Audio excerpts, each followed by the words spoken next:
som. Alô. Beleza? Então vamos embora. Fala galera, sou o Pedro Barradas e estou aqui com vocês mais uma vez para fazer aquele videozinho que a gente gosta sobre uvas, sobre vinhos, sobre curiosidades. E hoje eu estou aqui para conversar com vocês um pouquinho sobre uma sub-região bem interessante de Mendoza. Que sub-região? Lujan de Cuyo. Já ouviram falar dessa sub-região? Mas antes de falar, eu vou pedir para vocês curtirem o nosso vídeo, comentarem aqui nos comentários, ativarem o sininho para vocês receberem notificações sempre que a gente lançar um vídeo novo, tá, gente? E vamos lá, Lujan de Cuyo. Bem, Mendoza todo mundo já deve ter ouvido falar. Mendoza e os Malbecs mendocinos. Sem sombra de dúvidas, Mendoza é uma região bem famosa. Mas você já ouviu falar das sub-regiões que a gente tem em Mendoza? São várias, tá? Não é só uma, não. A gente tem Lujan de Cuyo, que a gente vai estar falando hoje. A gente tem Maipo, Vale do Uco, São Rafael, o leste de Mendoza. Eu falei este porque eu estou pensando em inglês. Então hoje, dentro dessas sub-regiões, a gente vai falar um pouquinho sobre Lujan de Cuyo. Por que Lujan de Cuyo? Bem, gente, o Lujan de Cuyo, dentro de Mendoza, foi a primeira apelação, denominação a ser concedida. Lujan de Cuyo já é reconhecido como uma região de qualidade na produção de seus vinhos desde 1993. A primeira apelação argentina desse nível está lá em Lujan. Então não é à toa que essa é uma sub-região tão elogiada dentro do terroir mendocino. Aliás, em Lujan de Cuyo, vocês vão encontrar vários produtores famosíssimos trabalhando com vinhedos na região. Exemplares, a Bodega Norton tem a sua sede em Lujan de Cuyo, La Pyramide da Catena Zapata fica lá em Lujan de Cuyo também, a gente tem a Bodega Séptima, a gente tem o Cheval dos Andes, todos localizados ali em Lujan de Cuyo. Então, podem ver que é uma região bem interessante. Essa região, como as outras regiões mendocinas, também é uma região de altitude. A média ali de Lujan de Cuyo vai estar mais ou menos 1.000 metros de altitude acima do nível do mar, sendo que alguns pontos podem alcançar 1.300, 1.400, 1.500, então é uma região de bastante altitude mesmo. E por que essa altitude interessa pra gente? O grande segredo de Mendoza está no clima e na altitude. O clima mendocino, ele é um clima bem seco, bem desértico, que fazem dias quentes, mas por conta da altitude alta, a gente sabe que em lugares altos o dia até pode ser quente, mas normalmente a noite ela é bem fresquinha, bem fria. E isso que acontece em Lujan de Cuyo. Embora seja uma região localizada ali, bem nos trópicos, né, Mendoza, Lujan de Cuyo tem uma média anual de 15 graus Celsius. Então veja, essa média está mostrando exatamente o quê? Essa amplitude térmica, um dia bem quente e uma noite bem fria. E é esse clima que permite que as uvas tintas maturem com excelência durante o dia e à noite tenham um frescorzinho para gerar vinhos de boa acidez, bem maturados, mas sem perder aquela elegância, sem perder aquela fineza.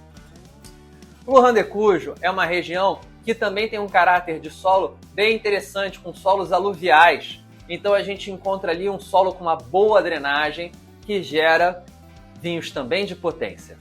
Dentro de Lujan de Cuyo, essa região seca, a gente tem fácil irrigação por causa do rio Mendoza, que desce dos Andes e ele irriga essa região e, embora a água seja controlada, a gente tem, por conta do uso trabalhado desse rio, a possibilidade de irrigar os nossos vinhedos e criar vinhos sensacionais. E aí, dentro de Lujan de Cuyo, nessa parcela muito interessante, que como eu falei é bem diferente dentro do terroir mendocino, a gente hoje vai falar desse produtor aqui, a Finca Lanita. Finca Lanita, ele é um produtor que aposta em Lujan de Cuyo já há muito tempo. Foi dos primeiros produtores a acreditar no pioneirismo da região, a trabalhar vinhos de menor escala, produzir em menor quantidade, vinhos mais voltados para a qualidade, apostar em uvas mais adaptadas ao terroir, mais diferenciadas, com aptidão para o mercado internacional. A Finca Lanita é um desses exemplares que apostou na região e apostou no pioneirismo. Finca Lanita é uma homenagem à mãe do fundador da nossa vinícola, o Manuel, cuja mãe se chamava Anita, e aí os vinhedos ganharam a homenagem à mãe, Anita. Então hoje eu trouxe para vocês esse Malbec Luna 2019, um exemplar bem interessante desse produtor, localizado, como eu conversei com vocês, nessa região do terroir de Lujan-de-Cujo. Um terroir muito diferenciado, hoje em dia dos mais badalados, tá? Quando a gente fala de Mendoza, hoje em dia, tá na boca do povo, Lujan-de-Cujo e Vale do Uco. São os dois pontos mais interessantes para encontrar expressões aí de vinhos que agradam a todos. Então hoje nós vamos provar, como eu estava conversando com vocês, o Luna da Finca Lanita. O Luna, gente, ele é um vinho de single vineyard. O que é um single vineyard? Single vineyard é uma expressão que a gente utiliza para um vinho cujas uvas vieram de uma parcela só do vinhedo. Aqui no caso, a Finca Lanita ela tem vinhedos em outras regiões, tá? Que não só Lujan-de-Cujo. O Luna, no caso, ele vem dos vinhedos de Agrelo, um ponto muito nobre dentro de Lujan-de-Cujo. Então vem de uma parcela única de vinhedo. Inclusive, vou falar para vocês que, embora eles não estejam anunciando aqui, eu sei, a Finca La Luna tem vinhas velhas dentro desse vinhedo. Então você pode ter certeza que aqui a gente tem algumas expressões aí de vinhas velhas, ou seja, aquelas vinhas que já alcançaram uma certa idade e agora produzem uvas diferenciadas por conta dessa experiência, maturidade, para não dizer que ela é velha, né? Então, vamos lá, vamos de Luna. Lembra vocês, quem quiser saber mais sobre a abertura do vinho, pode dar uma olhadinha no nosso vídeo anterior, que a gente explica um pouquinho sobre isso, tá? Vai lá, que você vai ver eu contando as dicas para vocês sobre a abertura. A rolinha tá boa. Entrou sem fazer barulho, sem fazer chiado. Tá saindo fácil aqui também.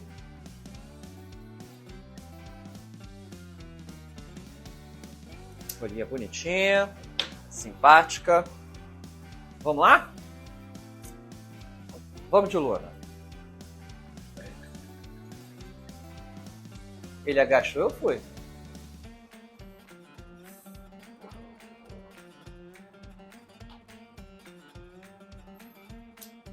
Esse aqui já é um vinho com uma cor intensa, tá, gente?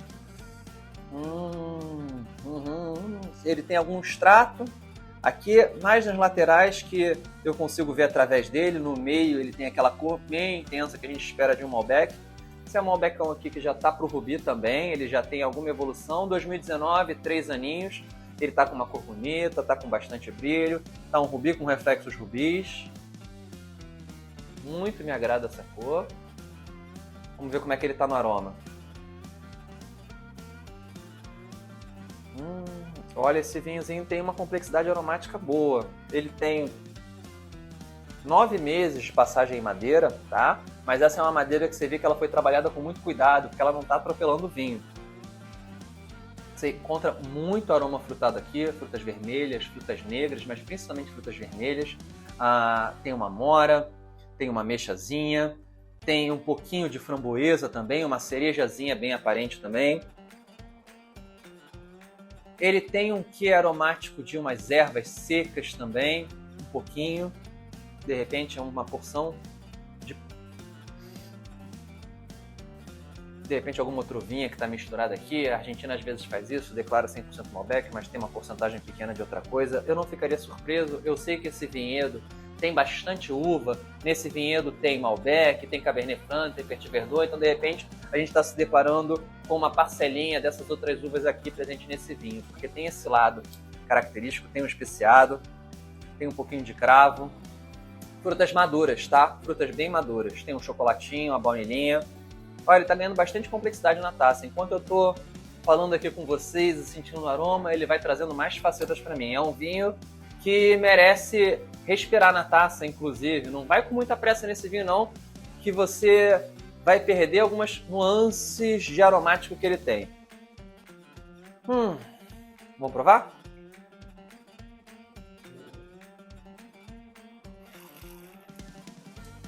Esse é um vinho de corpo, ele já tem mais peso na boca. Esse já é daqueles vinhos que, para quem gosta de um pouquinho de tanicidade, ele já dá um ataque tânico um pouco maior na boca.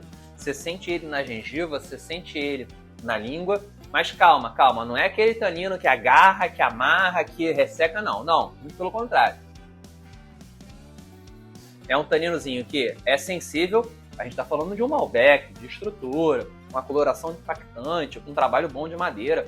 Ele tem peso, ele tem impacto na boca. Mas ele também tem uma excelente salivação que ajuda a limpar.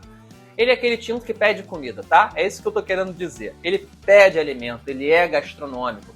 Você tem que acompanhar ele com alguma estruturazinha, com algum alimento que vai te ajudar a soltar essa boca. Embora eu esteja falando que ela não tá bem tão travada assim, não. Quem gosta consegue tomar ele puro. Eu vou dizer que a aptidão dele é para gastronomia, é para acompanhar alguma coisa. Que coisa? Que coisa? Bem, quem gosta de Malbec sabe que um bom Malbec se dá bem com carne, churrasco. Sem sombra de dúvida, esse aqui, ele vai bem para essa pedida. Se você quiser jogar ele num churrasco, cai dentro, contra filé, alcatra, picanha, maminha, fraldinha. Se tiver sangue, se tiver gordura e não tiver exagerado no sal grosso, né, que é churrasco, cara que não sabe fazer churrasco, tasca ali o sal grosso e acaba com a felicidade de todo mundo.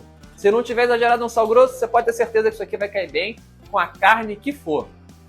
Eu, pela complexidade dele, vou falar que eu iria, de repente, para um cordeirinho, um pernil de cordeiro assado, ao invés de ir para uma picanha. Por quê? Porque eu adoro cordeiro. Então, com vinho bom, eu adoro comer com cordeiro. Mas, isso aqui tá pedindo um churrasco com certeza. Com certeza. Salivação gostosa, tá? Um vinho enxuto.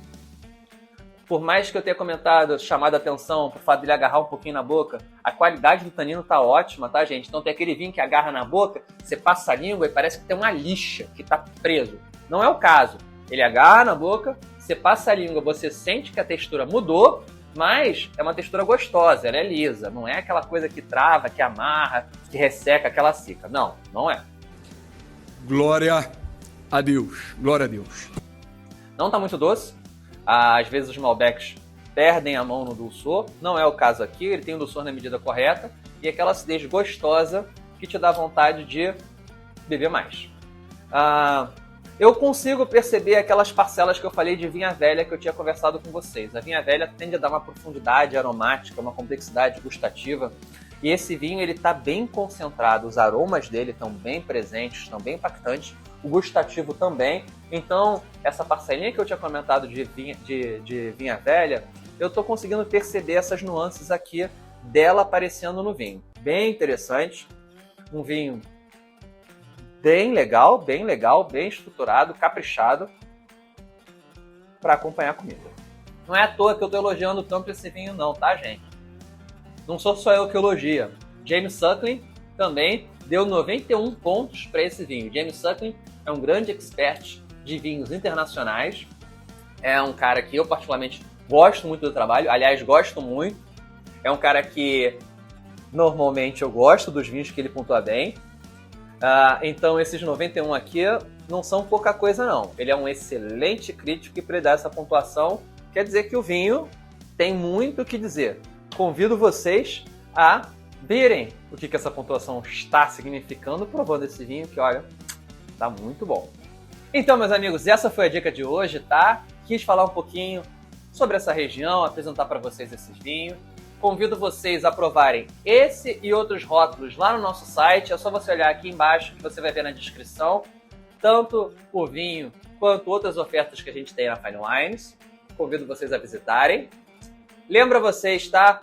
Curtam o vídeo, comentem aqui embaixo que outros temas vocês gostariam de ver, que uvas que vocês gostariam que a gente falasse, curiosidades. A gente está querendo fazer vídeos que agreguem, que tragam coisas que vocês querem conhecer, dúvidas que vocês querem tirar do mundo do vinho. Estou aqui exatamente com essa proposta de divulgar a boa educação etílica de qualidade, tá, gente? Então, metam bronca. Um prazer aí. Até a próxima taça.